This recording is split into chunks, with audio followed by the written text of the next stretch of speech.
नमस्कार दोस्तों, आज की कहानी में आपका स्वागत है। आज की कहानी का नाम है सिद्ध का प्रसाद। लालपुर नामक शहर में एक राजा कौशल ध्वजराज करता था। राजा के महल के पास एक डोंगरी थी। डोंगरी पर कोई आता जाता तो महल के रखवाले को दिखाई दे जाता था। बिना राजा के हुक्म के डोंगरी पर कोई जा नहीं सकता था। एक दिन राजा ने महल में जाते देखा कि डोंगरी पर आग जल रही है। राजा ने मंत्री को बुलाकर पूछा कि डोंगरी पर कौन है। राजा से कोई हुक्म नहीं लिया गया था। राजा ने कहा कि मैं खुद जाकर पता लगाऊंगा। राजा डोंगरी पर चढ़ गए और ऊपर जाकर देखा तो बाबा गोरखनाथ जी समाधि में बैठे हैं और बगल में मोटे मोटे लक्कड़ जल रहे हैं। राजा हाथ जोड़कर एक पांव पर खड़े हो गए, सेवा चाकरी की। गोरखनाथ जी ने पलक उठाया तो देखा राजा खड़ा है। गोरखनाथ जी बोले, राजा मांगो, मैं तुम्हें क्या दूं। राजा ने अर्ज की कि महाराज, आपके प्रसाद से सब सुख की दौलत है, परंतु मेरे पुत्र नहीं है। आपकी कृपा दृष्टि हो जाए तो एक पुत्र का वरदान दीजिए। गोरखनाथ जी ने एक गुलाब की छड़ी राजा को दी और कहा कि राजा, यह छड़ी रानी के सिरहाने रख देना, तुम्हारी इच्छा पूरी हो जाएगी। राजा ने यही किया। रानी की आशा बंध गई और 9वें महीने उसने एक पुत्र को जन्म दिया। राजा ने बच्चे की देखभाल करने के लिए बांदियाँ रख दी और दाएँ भी रखी। बालक खड़ा होने लगा। वह 2 साल का हुआ तो 4 साल सा लगता था। जब 5 साल का हुआ तो 8 सा लगता था। बालक को हथियार चलाना सिखाने वाले भी रख दिए। विद्या सिखाने वाले तो थे ही। दिन बीतते जाते। जब कुंवर 14 साल का हुआ तो आसपास के राजाओं की तरफ से नारियल आने लगे। राजा मान की बेटी का नारियल आया तो वह राजा कौशल ने मान लिया। कुंवर को शिकार का बहुत शौक हो गया। जंगल के पास तंबू लग गए। उधर कुंवर ज़्यादातर वही रह जाता और कुंवरानी भी। एक दिन दोनों तंबू में बैठे थे कि थोड़ी दूर पर एक अच्छा जंगली सूअर ज़्यादा दिखाई पड़ा। कुंवर ने झट घोड़ा तैयार करके सूअर के पीछे लगा दिया। सूअर कभी सामने दिखाई पड़ता, कभी छिप जाता। यूँ करते करते दोनों बहुत दूर निकल गए। दिन ढलने लगा तो हठात सूअर खोली बदल एक दैत्य हो गया।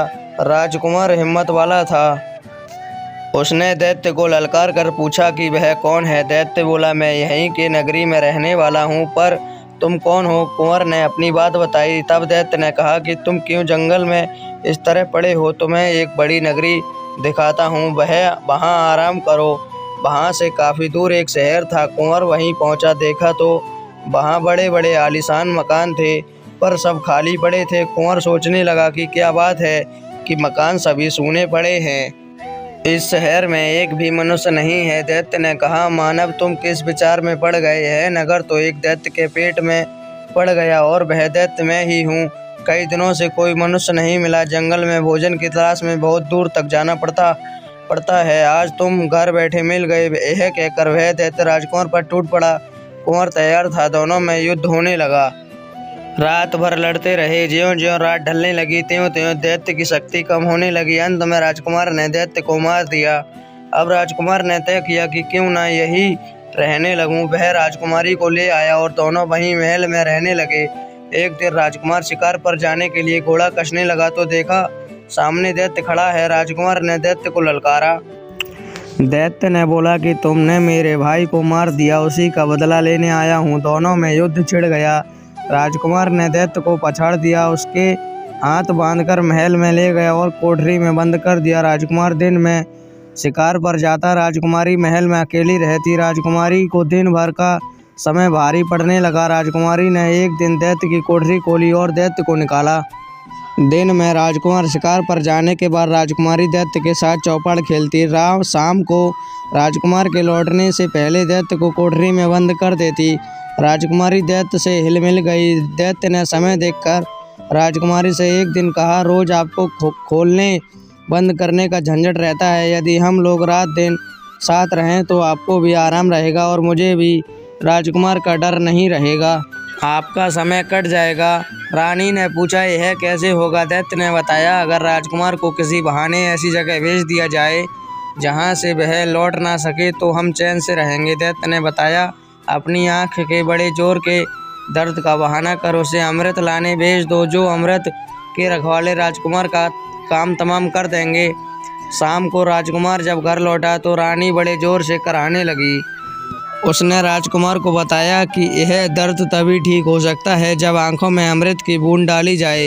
राजकुमार ने कहा कि वह फौरन अमृत की खोज में जाएगा। दूसरे दिन राजकुमार अमृत की खोज में चल पड़ा। चलते चलते एक शहर पहुंचा। शहर में उसने सुना कि वहां कई राजा आए हुए हैं। राजकुमारी इंदुमती का स्वयंवर है। राजकुमार ने निश्चय किया कि वह भी स्वयंवर में शामिल होगा। स्वयंवर में 3 कड़े रखे गए। सबसे आगे का कड़ा बड़ा, दूसरा उससे छोटा और तीसरा कड़ा राजकुमारी के हाथ का था। शर्त यह थी कि जिसका तीर तीनों कड़ों के अंदर से निकल जाएगा, राजकुमारी उसे ही अपना पति चुनेगी। जब सब राजा हार गए, किसी का निशाना नहीं लगा, तो राजकुमार आगे आया। वहां से महाराज की आज्ञा से उसने भी निशाना लगाया। राजकुमार धनुर्विद्या में निपुण था और उसका तीर तीनों कड़ों को पार कर कर दूसरी तरफ निकल गया। राजकुमारी ने उसे माला पहना दी। एक दिन वहां रहकर राजकुमार ने आगे जाने का निश्चय किया। उसने राजकुमारी इंदुमती को सारी बात बताई। इंदुमती ने राजकुमार को राजी कर लिया कि लौटते समय वह उससे मिलकर जाएगा। दूसरे दिन राजकुमार अमृत की खोज में चल पड़ा। शाम को वह एक जंगल के किनारे पहुंचा। वहां एक बरगद का पेड़ था। राजकुमार ने वही रात का बसेरा किया। उस पेड़ पर एक हंस रहता था। हंस और हंसनी मोती चुगने चले जाते। उनके बच्चे अकेले रहते। उस पेड़ के पास एक अजगर रहता था। अजगर उस पेड़ पर चढ़कर बच्चों को खा जाता था। उस रात फिर अजगर चढ़ा। हंस के बच्चे चिल्लाने लगे। राजकुमार ने ऊपर देखा तो अजगर ऊपर चढ़ते दिखाई दिया। राजकुमार ने तलवार से अजगर का काम तमाम कर दिया। दाना पानी चुनकर हंस और हंसनी लौटे तो राजकुमार को देखकर उन्होंने सोचा कि यह कोई हमारे बच्चों को मारने आया है। हंस और हंसनी और राजकुमार पर झपटने को तैयार हुए तो बच्चे चिल्लाए कि राजकुमार ने तो उनकी रक्षा की है, उसकी हमें मदद करनी चाहिए। हंस ने राजकुमार से पूछा कि हम आपकी क्या मदद कर सकते हैं। राजकुमार ने कहा कि हम तो अमृत की खोज में निकले हैं, पर अभी तक यह नहीं पता लगा कि अमृत कुंड कहाँ है। अगर आप हमारी मदद कर सकें तो करिए। हंस ने कहा कि अमृत कुंड कहाँ है यह तो हमें पता है, किंतु वहाँ देवताओं का जबरदस्त पहरा है। कुंड के आसपास भी कोई पहुँचता है तो उसको मार देते हैं, लेकिन अब हमें कोई तरकीब ही करनी पड़ेगी। दूसरे दिन सुबह कुछ न कुछ सोचकर रास्ता निकालेंगे। दूसरे दिन हंस ने कहा कि आप घोड़े को तो यहीं छोड़ें और एक स्वर्ण पात्र में 1000 गज लंबी रेशम की डोरी बांध मेरी पीठ पर चढ़ जाएं। मैं कुंड के पास पहुंचकर थोड़ा नीचे आ जाऊंगा। आप झट से पात्र को अमृत कुंड में फेंक दें और तुरंत वापस खींच लें। आपको जितना अमृत जरूरी हो उसमें आ जाएगा और कुछ ही देर में वापस ऊंचा उड़ जाऊंगा। राजकुमार ने हंस की बताई तरकीब मान ली और राजकुमार अमृत कुंड की तरफ उड़ चले। जैसा हंस ने बताया, राजकुमार ने स्वर्ण पात्र को अमृत कुंड में फेंक दिया और तुरंत रस्सी खींच ली। राजकुमार को काफी अमृत मिल गया। अब राजकुमार ने वापस लौटने की तैयारी की। हंस ने राजकुमार को ढेर सारे मोती दिए और अपने एक बच्चे को साथ में कर दिया कि यदि राजकुमार को कभी कोई तकलीफ आए तो वह आकर हंस को खबर देगा। दूसरे दिन राजकुमार इंदुमती के पास पहुंचा। राजकुमार ने राजकुमारी को सारी बातें बता दी और दूसरे दिन उससे विदा लेने की तैयारी की। राजकुमारी समझ गई कि रानी की नीयत अच्छी नहीं है। उस रात को इंदुमती ने स्वर्ण पात्र से अमृत निकालकर अपने पास रख लिया और बदले में पानी भर दिया। राजकुमार को लौटा देखकर कुंवरानी और दैत्य अचंभित हो गए। दोनों ने सलाह कर अब निश्चय किया कि राजकुमार का यही काम तमाम कर देना चाहिए। कुंवरानी ने राजकुमार से कहा कि कोई शर्त रखकर चौपड़ की बाजी खेलें। राजकुमार ने कहा कि तुम्हारा मन बदलता हो तो शर्त का बहाना बनाकर बाजी खेलें। कुंवरानी ने जो हारे उसका शीश काटने की शर्त रखी। राजकुमार ने यह शर्त मंजूर कर ली। पहली बाजी राजकुमार जीत गया, उसने कुंवरानी को माफ़ कर दिया। दूसरी बाजी भी राजकुमार जीत गया। तीसरी बाजी में राजकुमार ने कुंवरानी को जिता दिया। कुंवरानी राजकुमार का शीश काटने की तैयारी करने लगी। राजकुमार भौचक्का सा रह गया। कुंवरानी ने उसके सारे हथियार ले लिए और राजकुमार को घुटनों के बल बैठाकर तलवार उठाई। राजकुमार कुछ बोले उससे पहले ही कुंवरानी ने तलवार चला दी। राजकुमार का सिर नीचे जा गिरा। कुंवरानी ने दैत्य से कि राजकुमार का सिर और शरीर एक पेटी में बंद करके नदी में बहा दे। नदी राजकुमारी इंदुमती के बाग से जाती थी। इंदुमती अपने बाग में सहेलियों के साथ खेल रही थी। सामने से एक पेटी को बहते देखकर उसने अपने आदमियों को हुक्म दिया कि उसे निकाल ले।